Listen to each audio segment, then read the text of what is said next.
How's it going, guys? So as a lot of you know, I did my speeches on nutrients, and so for me, my service project, I actually went to the food bank, kind of the closest thing that I could find, and it was really, really cool. So you get a little background on the food bank. Basically what happens is people will donate food to this food bank, and what they do is they organize the food in different categories and then send it out to people that need it, people that don't have food.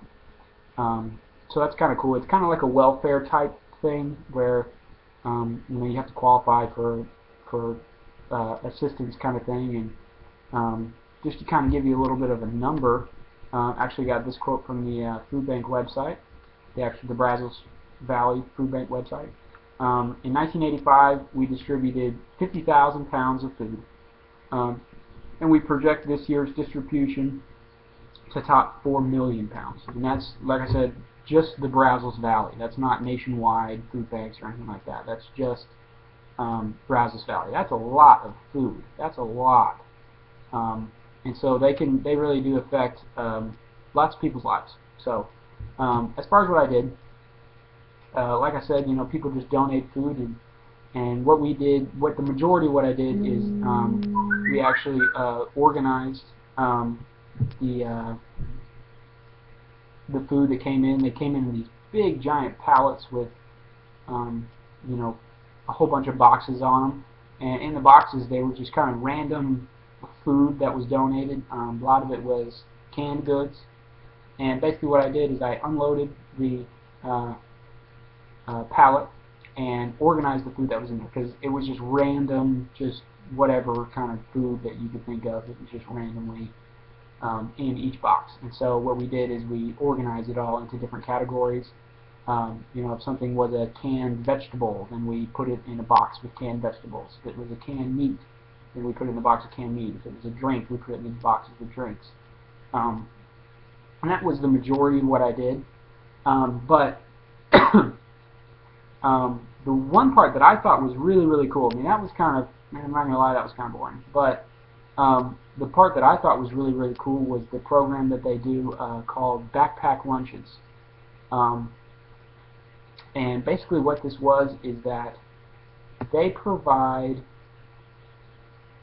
lunches for kids on the weekends, because the needy kids, they go to school and they get a lunch at school, but then they go back home, and on the weekends they don't get a lunch. And so what we did is we stacked up a bunch of food, and we basically made an assembly line. We actually had a group come in. They were some Texas A&M frat came in to do some community service, and we basically made an assembly line, and each kid would get, in this big plastic bag, they would get like a juice box, a vegetable of some kind, a meat of some kind, some chips, and then like a little dessert thing. And that was kind of cool. I mean, it was kind of interesting, because it's something that I really have never thought about before.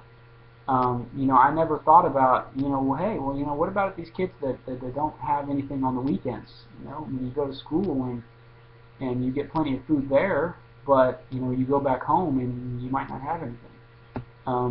And it was really, really kind of interesting, because we made, I think, 360 sack lunches for these kids, and that was kind of basically the part that impacted me the most, because again, like I said, I mean, it was just something that I would have never thought about. It was something that I never think about doing.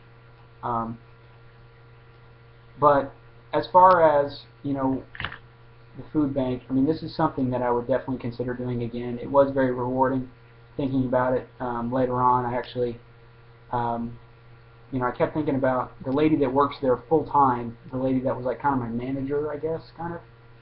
Her name was Jeannie, and I kind of kept thinking about her, and I could just see the patience that this lady must have had to work at a place like that, because everything was just crazy, just disorganized. People would just, like, we got a shipment in of like 5 boxes of just mayonnaise, like, what do you do with 5 boxes of mayonnaise? I mean, it was like 100 things of mayonnaise. And so I just kind of kept thinking about, you know, her, the patience that the lady must have had, because you either also, you know, the people that volunteer there are either really cool people that really want to actually help, or like people that are forced to be there for whatever reason. But it was definitely something that was very, very cool. Definitely something that I will consider doing again. But that's about it. Pretty much wrapped up. And thanks, guys. We're done. Whoa!